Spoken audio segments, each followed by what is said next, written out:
Sur cette première diapositive, d'abord pour m'excuser, j'ai mis médecine occidentale, médecine chinoise, parce que bon, c'est le cœur de notre activité, la médecine chinoise, mais au fur et à mesure qu'on développe cette activité, on se rend bien compte que c'est un exemple dans toutes ces procédures et dans toutes ces santé qui sont, dans tous ces systèmes de santé qui ne sont pas le système de santé qu'on ne sait pas appeler d'ailleurs. On va y venir. Donc, expérience de la Pitié-Salpêtrière, eh ben, ça vous a été introduit. Alain Baumelou, néphrologue. Alors, quand même une trentaine ou une quarantaine d'années dans la néphrologie. La néphrologie froide, pour ceux qui connaissent, les néphropathies glomérulaires, et puis la dialyse, la transplantation. J'avais un patron qui était un spécialiste de l'hydroélectrolytique, le professeur Legrain, à la Pitié-Salpêtrière. Il n'y a pas plus rationnel, il n'y a pas plus scientifique que la néphrologie. Et pourtant, je suis tombé dans la bassine de la médecine chinoise. Donc ça mérite un petit peu, et je pense que ce n'est pas hors du débat d'aujourd'hui, ça mérite un petit peu un petit rappel historique. Mais pourquoi cet itinéraire ?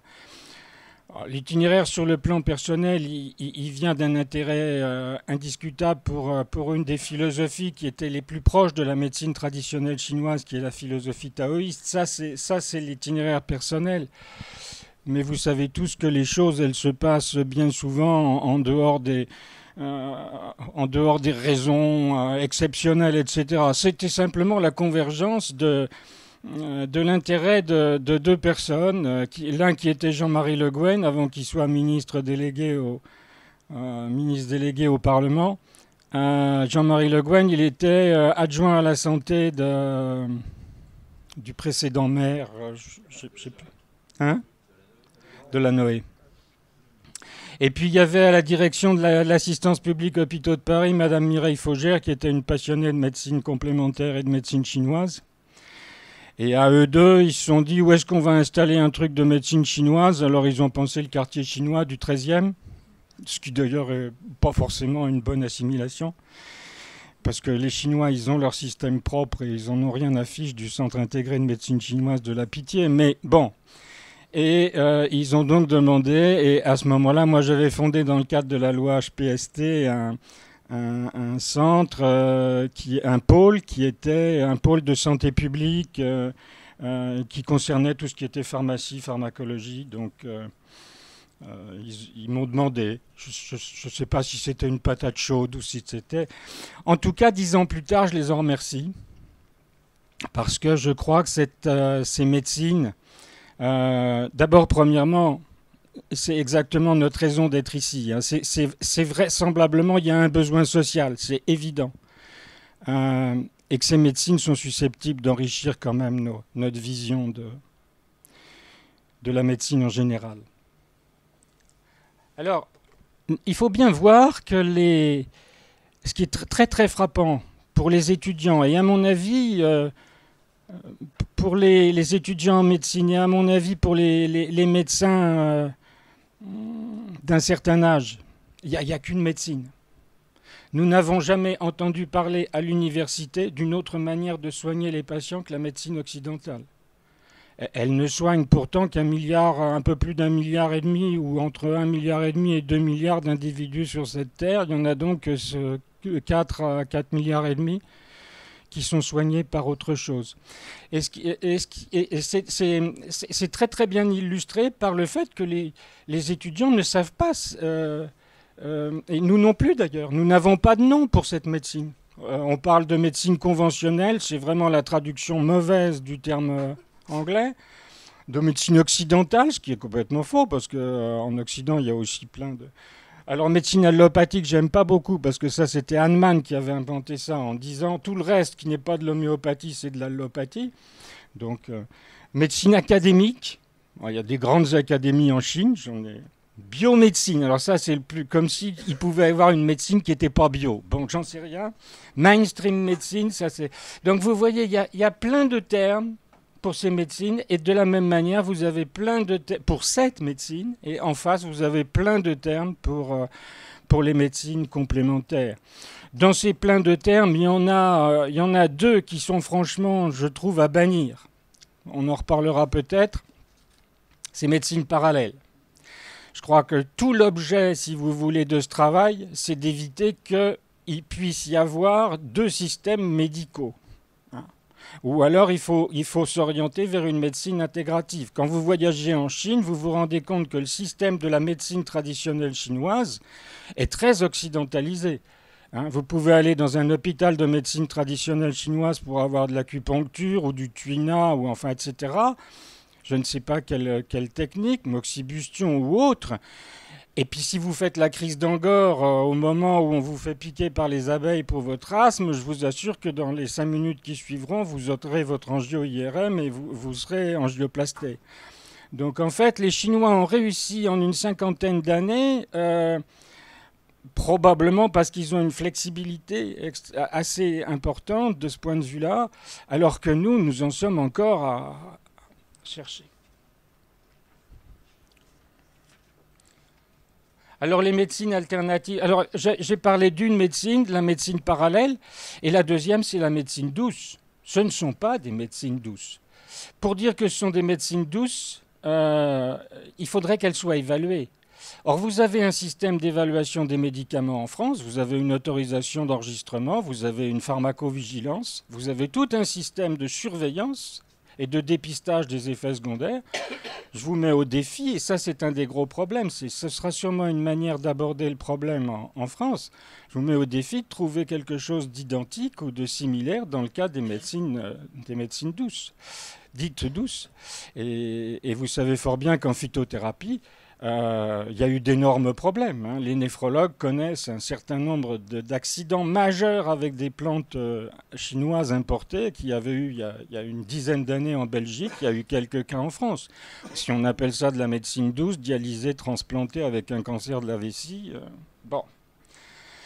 Donc, approche et pratique de produits de santé et médicaux qui ne sont pas habituellement considérés comme faisant partie de la médecine conventionnelle. Vous voyez, c'est vraiment une définition qui se mord la queue, c'est-à-dire comme on ne sait pas ce que c'est que la médecine conventionnelle. On parlera de médecine. Alors oui, ça c'est le terme finalement sur lequel on est resté aussi à la PHP, c'est le terme médecine complémentaire qui signifie qu'elle ne se substitue pas, mais qu'elle se surajoute. En fait, bon, parlons vrai, je trouve que c'est quand même un peu hypocrite.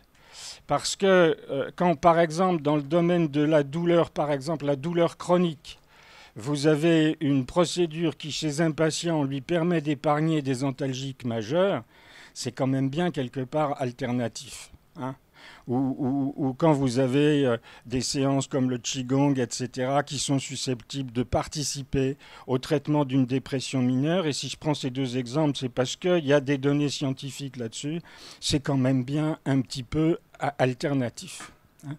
Donc on en restera néanmoins à ce terme médecine complémentaire.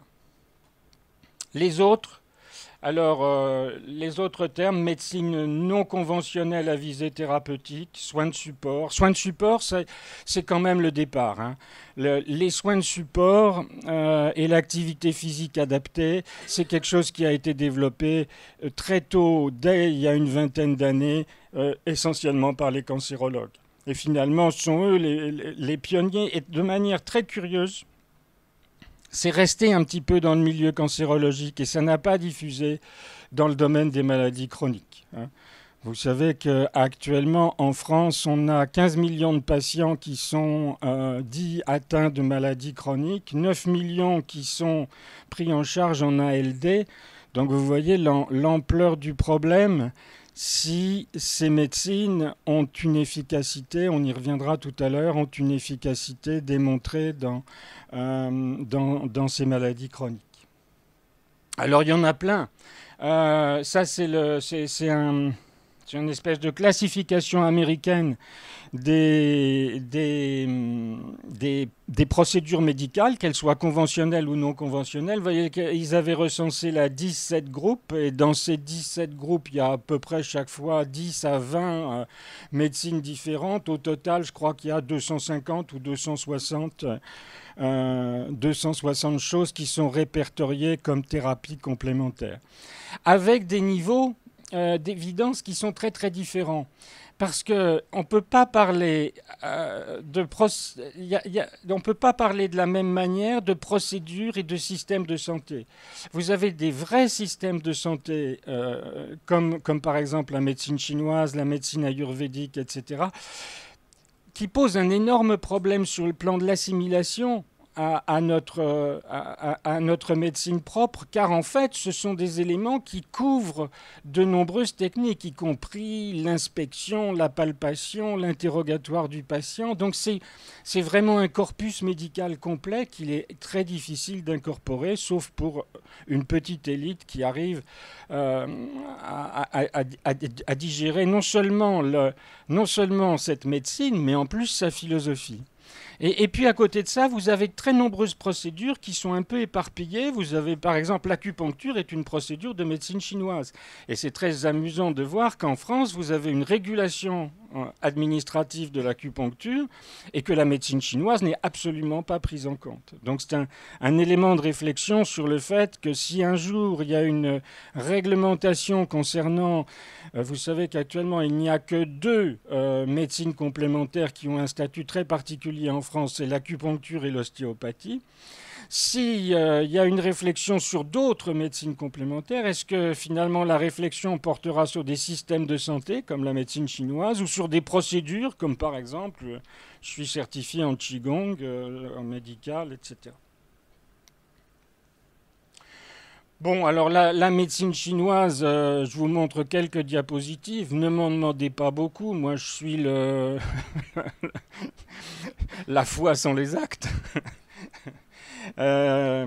Et donc vous savez que la grande base, c'est la pharmacopée. Hein. Indiscutablement, si la médecine traditionnelle chinoise tente de s'implanter en France et dans les principaux pays européens, c'est d'abord et avant tout parce qu'elle souhaite aussi introduire dans nos pays, d'une manière officielle, réglementaire, toute une pharmacopée chinoise que nous n'avons pas. Ils ont une pharmacopée avec pratiquement 2000 ou 2500 plantes, là où à la pharmacopée européenne, nous avons 50 plantes chinoises qui sont inscrites. Donc... la pharmacopée et les plantes chinoises, c'est un élément important. Le deuxième élément, c'est l'acupuncture. C'est le navire amiral en France de l'acupuncture et tous ses dérivés.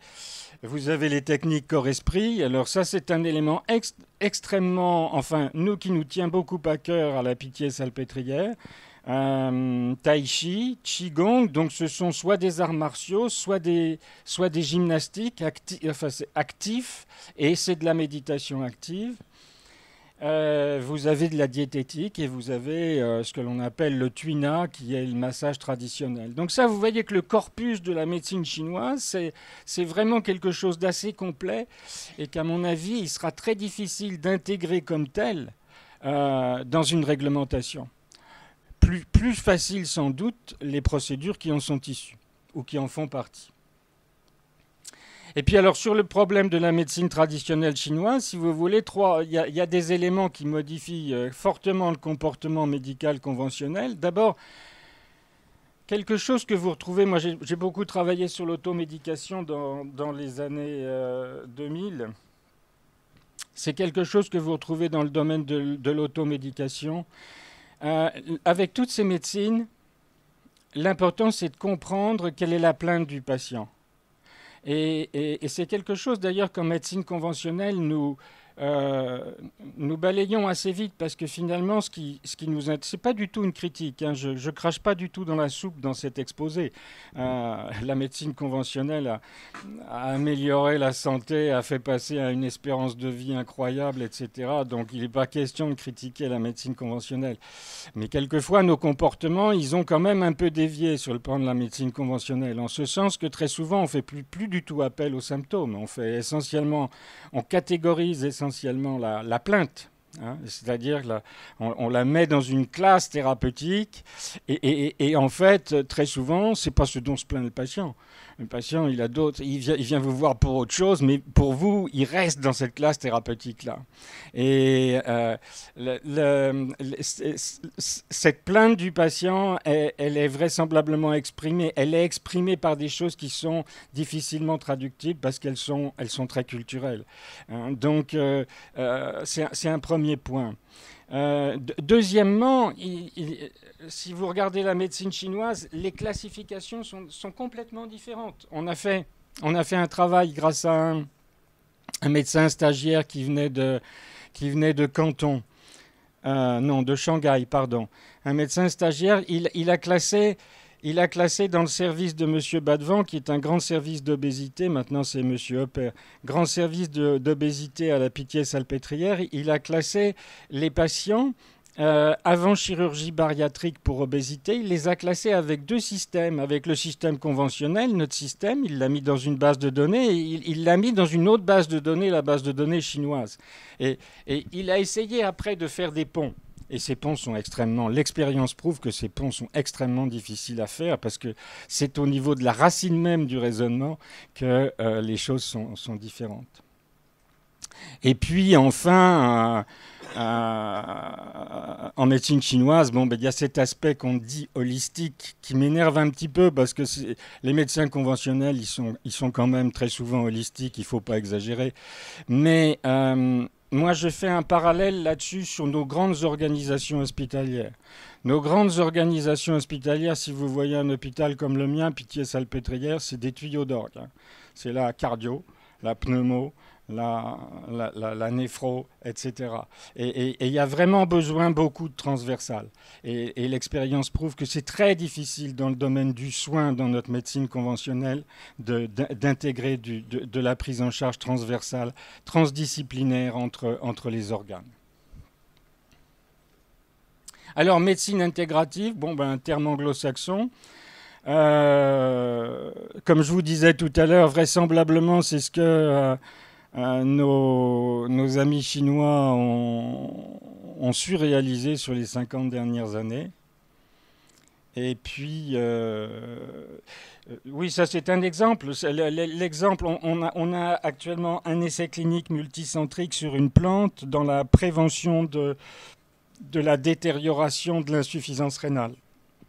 C'est une plante qui est largement utilisée en Chine, qui n'est pas sur le marché français, qu'on n'a pas pu importer pour faire les essais cliniques. Donc, c'est vous montrer la difficulté d'implanter ce genre de...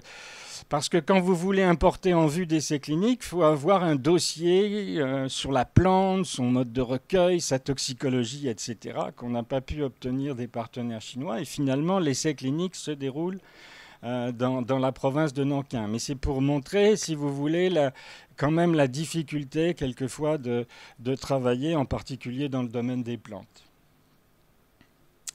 Et je vous rappelle ici un truc que moi, c'est une phrase d'Antoine Lazarus. Et Antoine Lazarus, c'était un professeur de santé publique à Paris 13. Et c'est vraiment le type qui a été... Pardon. C'est vraiment la personnalité qui a été à l'origine de l'implantation. Je ne sais pas si certains d'entre vous se rappelleront peut-être, à Paris 13 dans les années 1980. Il y a eu plusieurs tentatives d'implantation de diplômes d'université, de médecine parallèle, etc. Et il avait remis un rapport sur les stratégies nouvelles de prévention, commission d'orientation prévention. Vous voyez que son texte c'est 2006. Et j'ai toujours trouvé que c'était extrêmement intéressant cette phrase. Il s'agit par une action sur les déterminants environnementaux et sociaux, individuels et collectifs, de permettre à chaque citoyen d'exercer un meilleur contrôle sur sa propre santé, en créant les conditions qui lui permettent d'opter pour des choix sains en connaissance de cause. Le citoyen est le premier acteur de toute démarche de prévention. Et je trouve que ça résume très bien un travail qui essaye finalement d'intégrer, d'insérer ces autres approches médicales dans notre tissu médical conventionnel. Il y a un élément extrêmement important dans cette phrase, c'est exercer un meilleur contrôle sur sa propre santé. C'est ce que les Américains définissent comme le self. Vraisemblablement, il y a vraisemblablement, comme dans le domaine de l'automédication, deux éléments importants dans le rapprochement de la population sur ces médecines complémentaires. C'est le terme empowerment, c'est-à-dire le désir de prendre en charge, de participer à la... Et il y a le terme de self, c'est « je fais moi-même ». Et on retrouve très souvent dans les processus de médecine chinoise ça. Il faut bien se rappeler que dans les techniques de méditation active, comme le Qigong, la première partie, c'est « je vous montre », mais c'est aussi « je vous apprends ». Et après, on vous conseille de faire vous-même. Et ça, c'est extrêmement important. N'est-ce pas, madame ? Bon, et puis après, vous savez quand même qu'il y a un élément particulièrement stimulant, tout le monde la connaît, et puis c'est quand même, moi j'ai repris 1946, on ne peut pas dire que ça a changé beaucoup les choses, mais ça reste toujours quand même, la santé est un état de complet bien-être physique, mental et social, il ne consiste pas seulement en une absence de maladie ou d'infirmité, ça reste quand même très d'actualité en ce moment. Alors pourquoi, comment, vous voyez un exemple, l'idée générale, il ne faut pas se faire d'illusions, c'est de faire coexister l'IRM, c'est de faire coexister la chirurgie pédiatrique, toutes ces pilules, avec les ventouses. Il y en a certains d'entre nous qui ont sûrement connu le traitement par les ventouses. Papa se faisait poser des ventouses. Avec les ventouses, avec les méridiens de l'acupuncture, avec les plantes, avec la prise d'époux. La prise d'époux, il paraît que les grands maîtres chinois prennent jusqu'à 27 poux différents et en déduisent des conditions. Et alors, il y a un dernier élément qui est très intéressant, c'est le robot. C'est le robot Vinci qui, à la piquée salpêtrière, doit faire à peu près une dizaine de cancers de prostate à chaque vacation. Et où, de manière très très extraordinaire, le chirurgien ne touche plus le patient. Donc il faut voir aussi que dans ces médecines complémentaires, il y a un élément physique qui est extrêmement important. Il y a beaucoup de toucher. Et que toute notre médecine, il faut bien avouer, elle fait disparaître le toucher. Moi, je dois dire très honnêtement que déjà en néphrologie, il n'y avait pas beaucoup d'examens cliniques. Mais maintenant, pratiquement, moi, c'est du domaine de la prise de la pression artérielle, une consultation. Il n'y a plus de toucher. Alors qu'en médecine chinoise, en particulier dans le domaine du Tuna et de l'Anma, et puis en médecine japonaise, qui est issue de la médecine chinoise, il y a toute une pratique du toucher, etc. J'ai organisé au mois de décembre la venue d'une grande délégation de médecine chinoise de Nankin. Et à cette occasion-là, j'avais invité M. François Cheng à participer à la réunion et à nous dire quelques mots sur ce qu'il pensait de la médecine. Et en préparant son topo, il me dit « Mais vous savez, Beaumelou, en Chine, la palpation, ça guérit une bonne dizaine de symptômes. » Donc, c'est sûrement un élément très très important. Alors un petit centre intégré, deux choses. À gauche, à votre gauche, c'est la grande cour de la Pitié-Salpêtrière, et à droite, c'est une certaine fierté, c'est-à-dire qu'on a fait partie des manifestations qui ont marqué le cinquantenaire de la reconnaissance de la République populaire de Chine par la France. Alors, l'historique de notre centre de médecine chinoise, c'est donc un protocole de coopération qui avait été signé entre le gouvernement de la République française et le gouvernement de la République populaire de Chine en 2007. Et ce qui est très très extraordinaire, c'est de voir maintenant, moi, 12 ans plus tard, 11 ans plus tard, ce protocole, en fait, il avait été signé pour le gouvernement de la République française, mais il était signé par le ministère des Affaires étrangères. Il n'était pas signé par le ministère de la Santé. Et ça montre bien, si vous voulez, dans quelle ambiguïté nous sommes toujours. En ce sens qu'au niveau des affaires étrangères, les liens se font sans doute plus facilement qu'au niveau de la santé. Bon, et puis il y a création d'un comité de pilotage. On a signé un certain nombre d'accords avec un certain nombre d'hôpitaux. Et puis, il y a eu un moment très important, c'est que à la PHP, on a un plan quinquennal. Et sur le plan quinquennal, les médecines complémentaires, le développement des médecines complémentaires a été clairement noté. Et malheureusement, ça n'a pas été renouvelé pour la période 2015-2019. Alors le protocole entre la PHP et la SATCM, c'est celui-là. Développer des protocoles de recherche bilatéraux, développer des projets d'activité clinique communes, susciter des échanges d'équipes cliniques et de recherche, encourager les programmes sur les aspects méthodologiques des essais cliniques, promouvoir les échanges d'informations, intégrer la dimension universitaire par des échanges d'enseignants et sur l'enseignement. Et vous voyez que... D'abord, il y a deux choses. D'abord, la PHP, là encore très gentiment, hein, la PHP à Paris a sans doute beaucoup d'autres priorités, en particulier budgétaires, pour ne pas porter beaucoup trop d'attention au développement de la médecine chinoise. Donc ça, c'est un premier point qui a fait que ce protocole, bon... Et le deuxième point, si on regarde bien les termes du protocole, la feuille de route, elle est claire. Hein, c'est de la recherche clinique, c'est de l'enseignement, mais ce n'est pas du soin. Et donc, c'est un peu le message que je vous passerai. C'est-à-dire que dans le domaine de la recherche clinique, je crois qu'on a bien travaillé. Dans le domaine de l'enseignement des plus jeunes, je crois qu'on a bien travaillé. Dans le domaine du soin, nous piétinons, malheureusement, et on pourra terminer par ça. Alors... Pourquoi développer? On a déjà vu un certain nombre de ces points. D'abord parce que y a une demande, comme vous le savez, il y a une forte demande des patients. Et puis, face à cette demande des patients, c'est extraordinaire. Le corps médical ne connaît absolument pas la médecine chinoise, et je peux étendre à toutes les médecines complémentaires. Et nous avons été formés. Moi, j'ai été formé donc, dans les années 65 à 75. Hein. Je n'ai pas entendu parler d'une autre médecine que la médecine conventionnelle. Autrement dit... la réaction médicale, très souvent, elle est binaire. Écoutez, s'il y a un patient qui leur en parle, je vous dirai à peu près quelle est la proportion des patients. S'il y a un patient qui leur en parle, une fois sur deux, ça sera, écoutez, allez vous faire voir, il n'y en a rien à foutre, c'est des conneries. Donc ça n'encourage pas le patient à dire à son médecin qu'éventuellement il est aidé par une médecine complémentaire. Donc je pense que déjà... Là-dessus, si on améliore la connaissance des médecines complémentaires à l'intérieur par des enseignements facultaires, par des enseignements universitaires, je pense là qu'il y aura une évolution.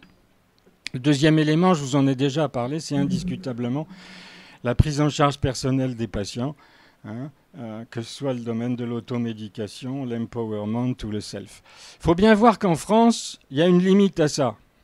Il y a une forte limite à ça. C'est-à-dire que quand on s'aperçoit que ça sort plus de la poche de l'État, mais que ça sort de la poche du patient, ça freine quand même. Hein. Moi, j'ai vu ça dans l'automédication. Je peux vous dire que si l'automédication elle se développe pas plus, c'est parce que y a une couverture par l'assurance maladie qui est quand même extrêmement importante en France. Et pour les médecines complémentaires, c'est indiscutablement un des problèmes. Si on veut créer des réseaux hôpital-ville, il faut s'assurer que ce soit dans le domaine comme ce sont tous pratiquement. On pourra revenir sur l'acupuncture. L'acupuncture, elle est prise en charge, mais à des niveaux tels que la grande majorité des médecins acupuncteurs, ils se déclarent même pas acupuncteurs, puisqu'ils perdraient de l'argent s'ils tarifaient une séance d'acupuncture. Le troisième élément, c'est l'amélioration de la prise en charge des maladies chroniques. Et ça, vous savez que vraiment le cancer, il est devenu pour beaucoup une maladie chronique et donc c'est un élément extrêmement important.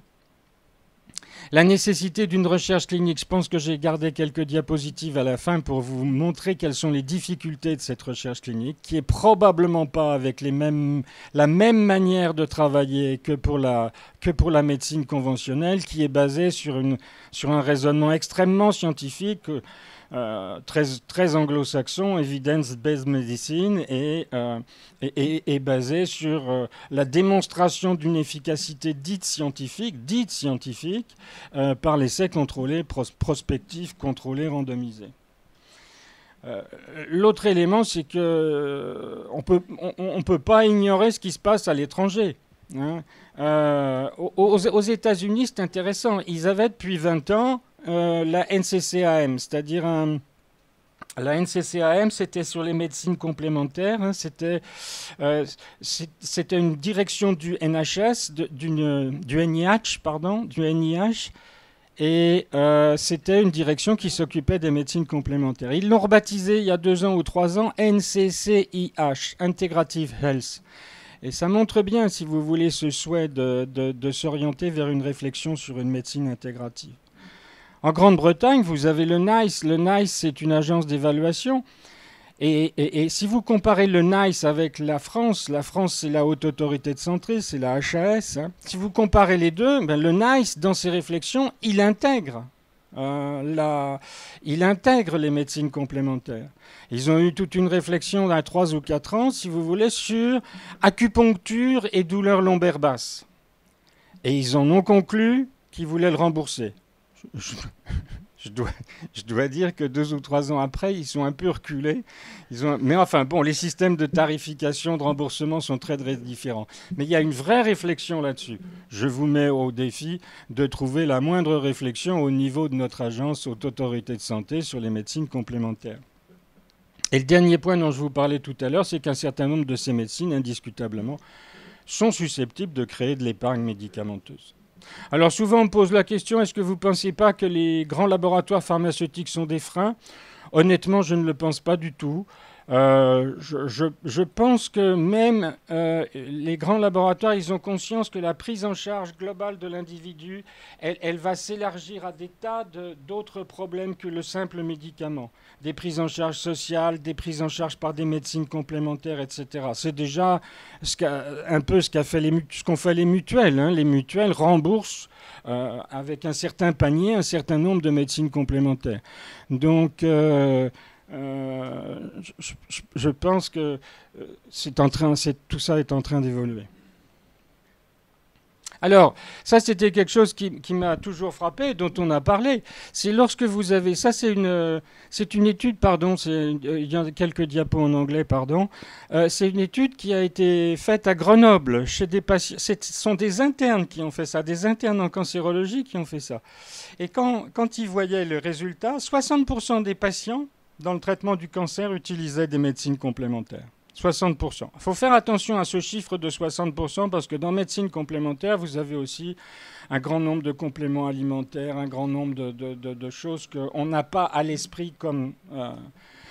Donc 60%. Et d'ailleurs, dans leur essai, 48% l'utilisaient avant le diagnostic. Donc ça veut dire qu'un patient sur 2, grosso modo, avait recours à une utilisation personnelle d'un produit qui n'était pas un médicament. Et alors la contradiction, je renverse le truc, c'est-à-dire que la moitié, ils n'en avaient pas parlé à leur médecin. La moitié, ils n'en avaient pas parlé à leur médecin. Et alors la question des internes, c'était, donc vous n'avez pas confiance en votre médecin ? 95%, j'ai totalement confiance en mon médecin. Donc il y a quand même là une espèce d'ambiguïté qu'il faudra quand même bien jouer. Je pense que ça vient des deux parties. Ça vient à la fois des médecins qui ne connaissent pas et à la fois des patients. Alors l'évaluation, c'était notre feuille de route. Notre feuille de route initiale, c'était « faut faire de la recherche clinique pour évaluer ». Bon, alors quand vous avez un tout petit centre, même si c'est dans un grand hôpital, vous vous imaginez bien que ça ne peut pas quand même aller très très loin. Donc on a un peu on s'aperçoit que dès 2012, vous aviez quand même pas mal de projets là-dessus, de projets de recherche là-dessus, et vous voyez, vous aviez acupuncture et médecine chinoise, 15 projets, etc. Donc, il y a déjà, si vous voulez, en milieu hospitalo-universitaire, une demande sur ces médecines complémentaires, notamment en termes de recherche. Nous, nos domaines de recherche, c'est actuellement en gynécologie obstétrique, on a 2 essais dont le deuxième est ce que l'on appelle un PHRC, Programme hospitalier de recherche clinique.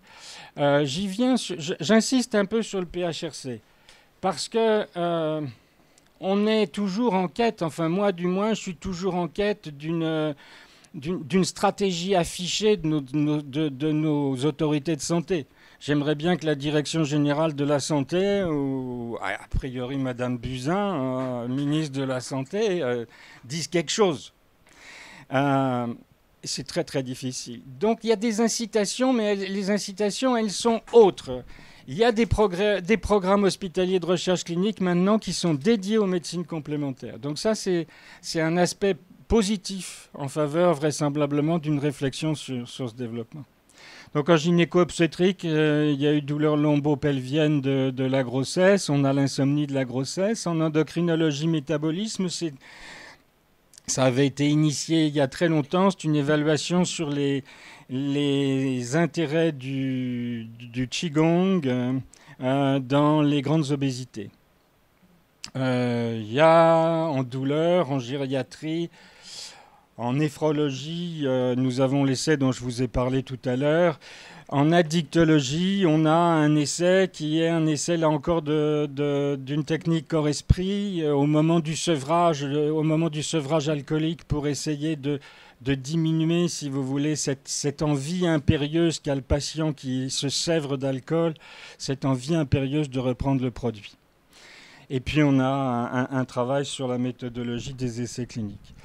Donc vous voyez qu'il y a un programme de recherche clinique qui se fait jour. Si on prend les médecines complémentaires, rien que sur le groupe hospitalier Pitié-Salpêtrière, il y a aussi un gros développement dans la méditation, dans les techniques de méditation, et en particulier mindfulness, et dans les techniques d'hypnose, et en particulier hypnose en milieu pneumologique, dans les maladies du poumon. Enfin, essentiellement dans la bronchopneumopathie chronique obstructive.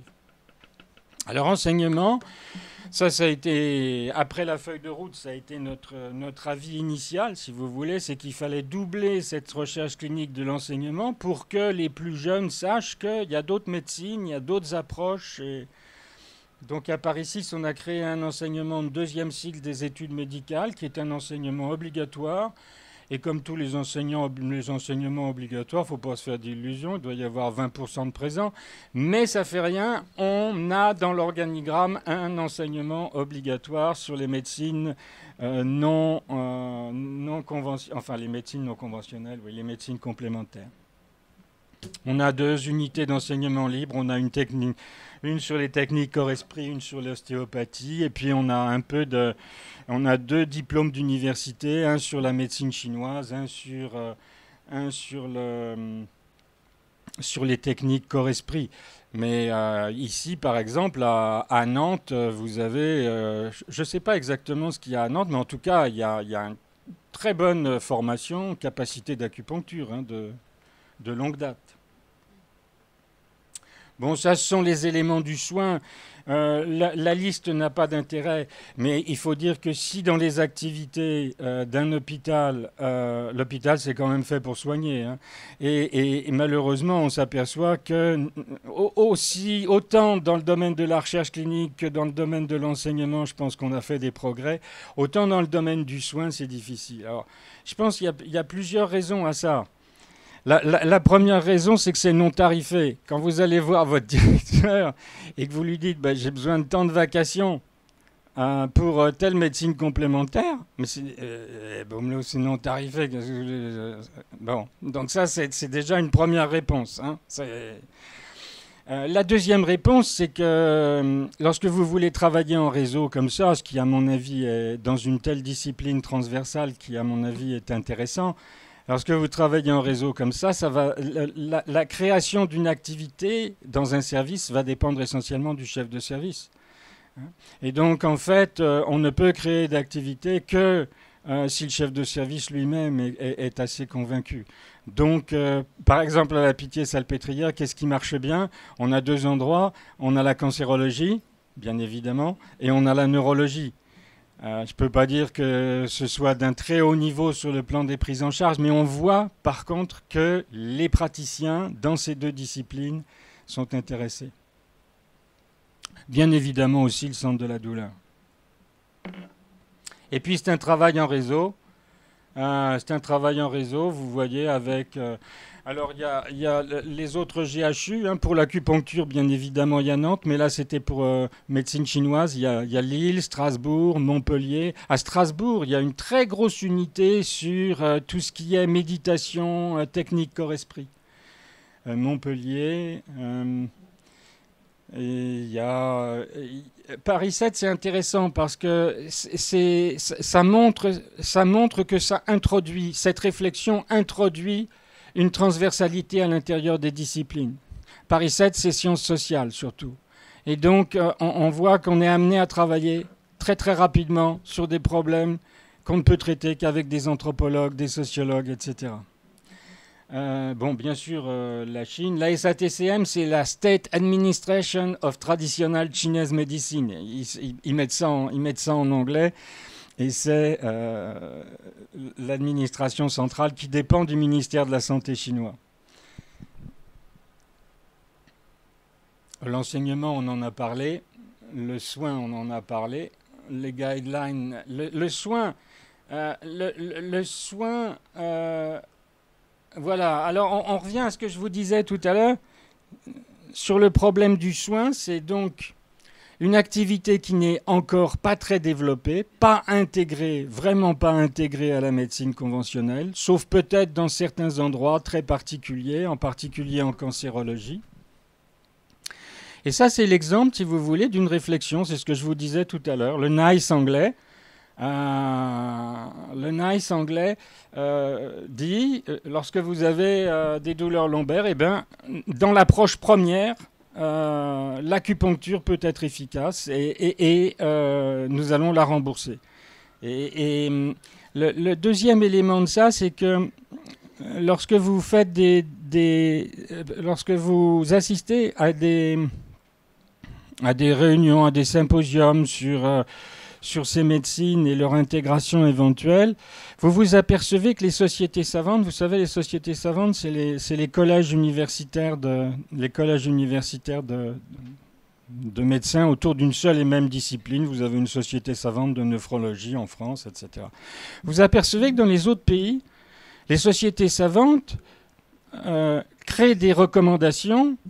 On travaille maintenant de plus en plus dans le domaine de la médecine sous forme de recommandations, ce qu'ils appellent les guidelines, créent des recommandations où ils intègrent les médecines complémentaires.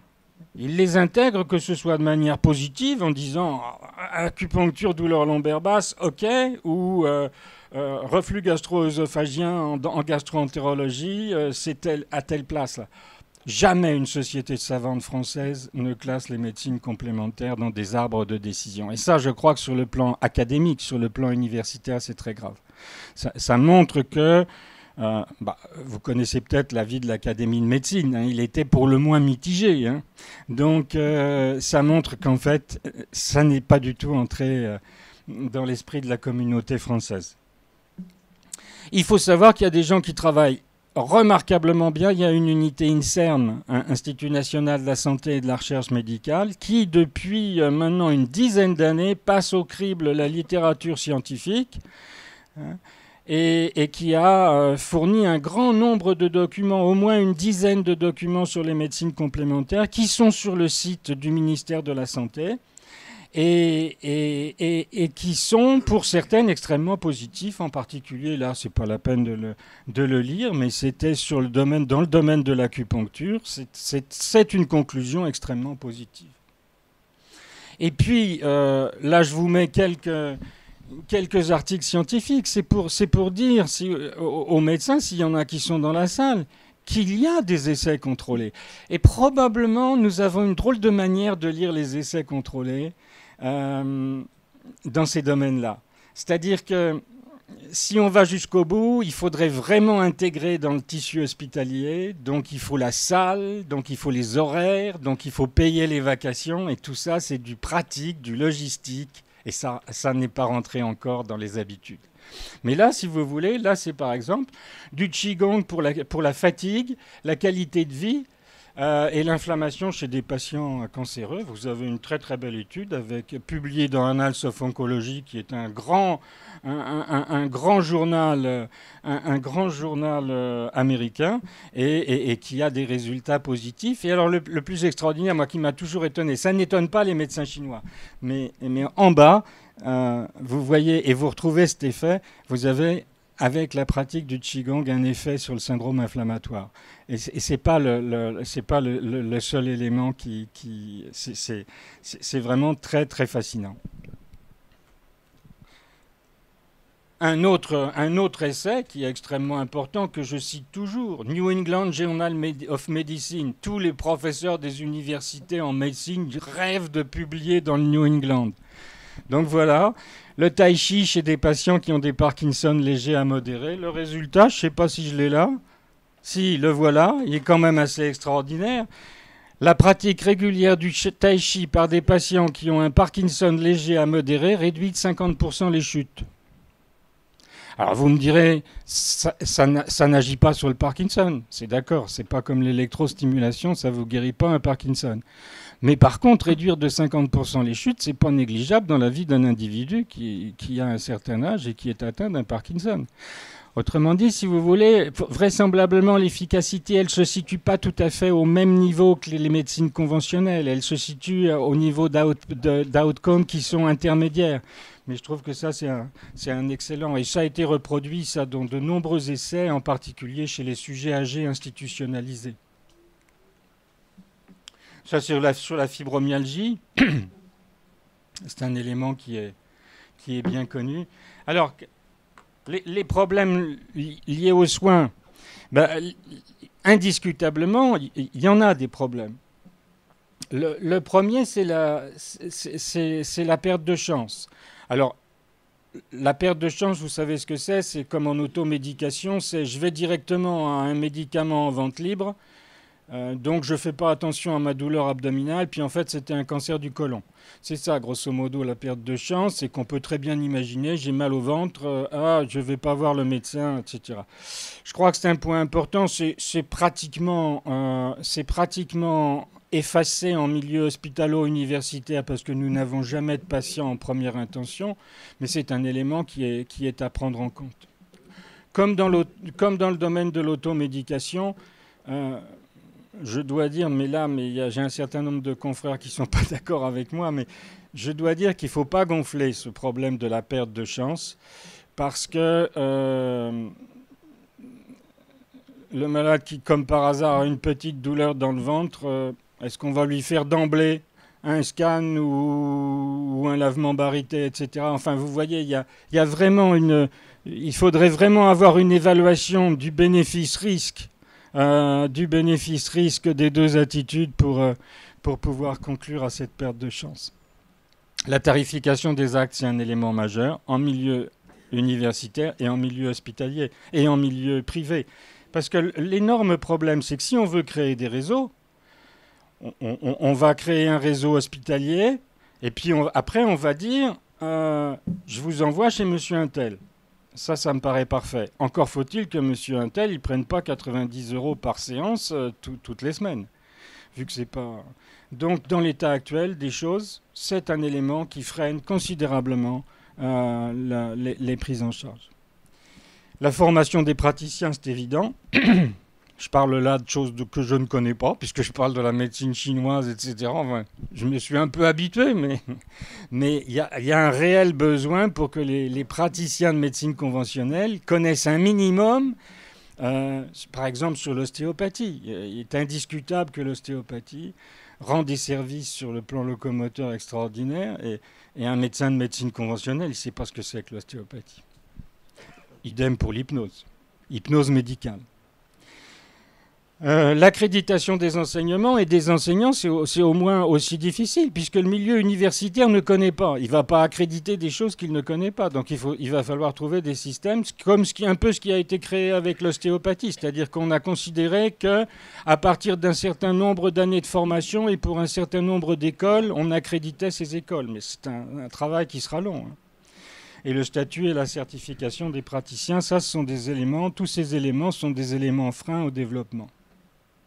Et puis, des nécessités éthiques. Et il faut, comme lors de l'administration d'un médicament, qu'il y ait une information claire des patients, qu'il y ait un consentement des patients, qu'il y ait une confidentialité, une indépendance des praticiens, une création de circuits équitables. Il faut bien réfléchir qu'on est dans le domaine médical.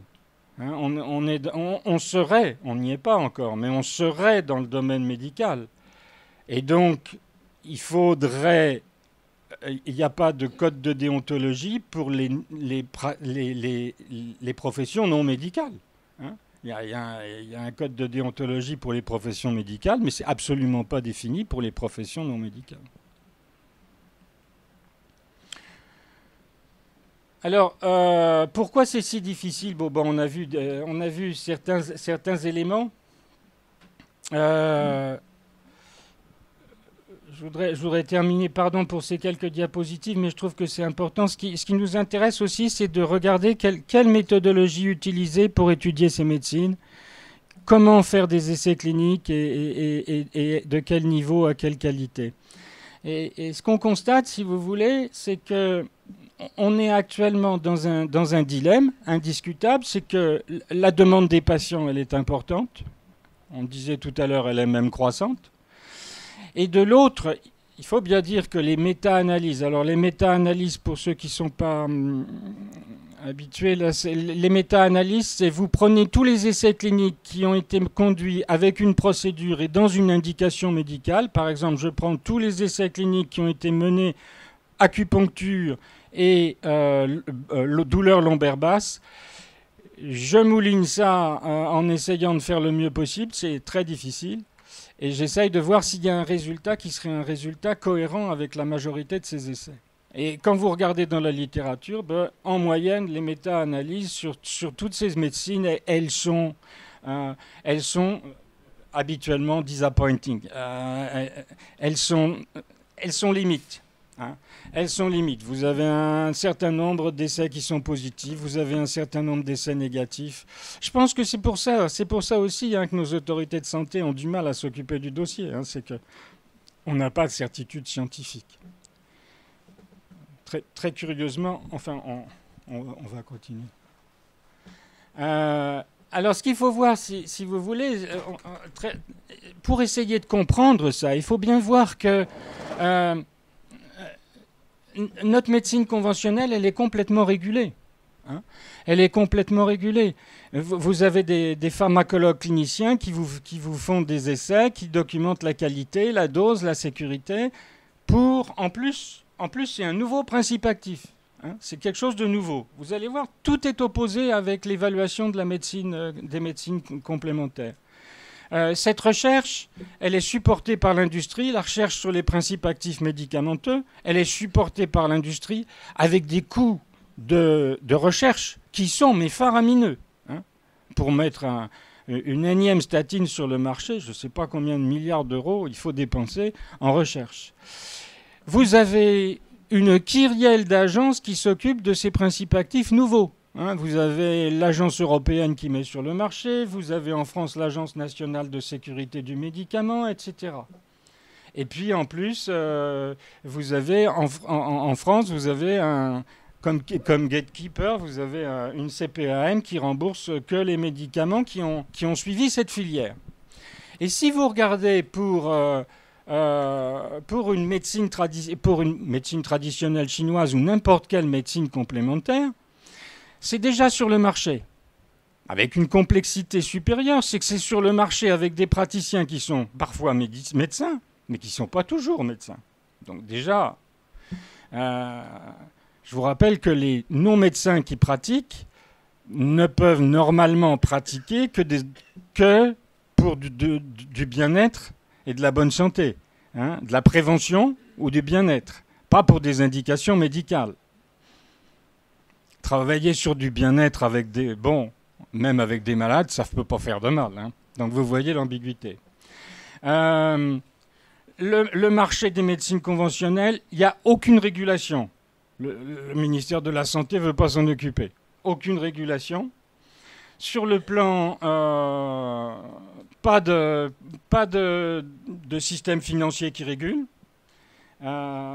Et sur la recherche clinique, c'est essentiellement quelques grants du ministère de la Santé et de l'INCa, l'Institut national du cancer, qui viennent alimenter une recherche qui est par rapport à la recherche sur les principes actifs médicamenteux, qui est epsilon. Hein, epsilon. Donc vous voyez, la situation elle est complètement différente. Et dans la vraie vie, si on voit les objectifs de ces médecines, ils sont, à mon avis, complètement différents et ils sont très complémentaires. Il est évident que dans la médecine conventionnelle, quand vous prescrivez un principe actif, c'est pour ralentir l'évolution de la maladie, raccourcir le temps de guérison, c'est pour régénérer ou réparer des organes, c'est pour augmenter la durée de vie.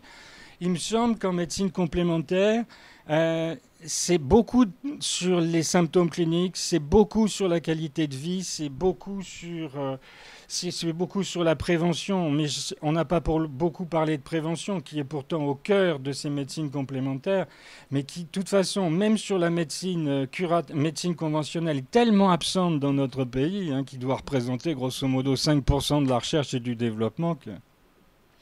Et si bien qu'on peut imaginer enfin moi personnellement, ce que je défends, c'est pas moi, hein, c'est publié dans un journal anglais.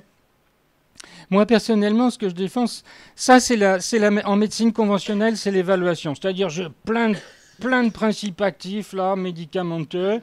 Je regarde les mécanismes biologiques et après je fais les administrations aux patients et puis je passe à la pratique clinique. Et vraisemblablement, il faudrait plutôt réfléchir du fait qu'actuellement, dans un pays, vous avez une pratique clinique. Pourquoi? Dans quelles indications? S'intéresser au contexte, en particulier au contexte social.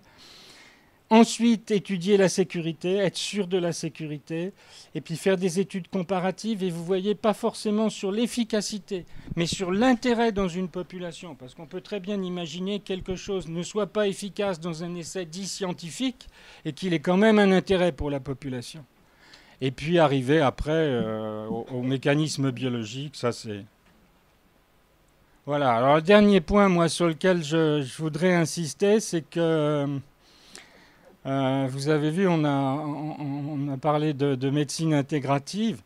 Le gros problème, c'est que si vous regardez dans la période de 2000, autour de 2010, hein, si vous regardez les tabloïds, les médecines complémentaires, c'est toujours pour les journalistes se soigner autrement, se soigner sans médecin. Et ça me paraît très très mauvais. Ça me paraît être le processus, le début de deux médecines. Et donc, je pense que vraiment, il y a une place pour une réflexion, pour l'intégration d'un certain nombre de ces médecines complémentaires. Parce que là, dans cette technique-là, s'il y a vraiment deux filières différentes, il y a vraiment un risque de perte de chance. Voilà, et puis on a 10 ans, donc je vous ai mis le gâteau.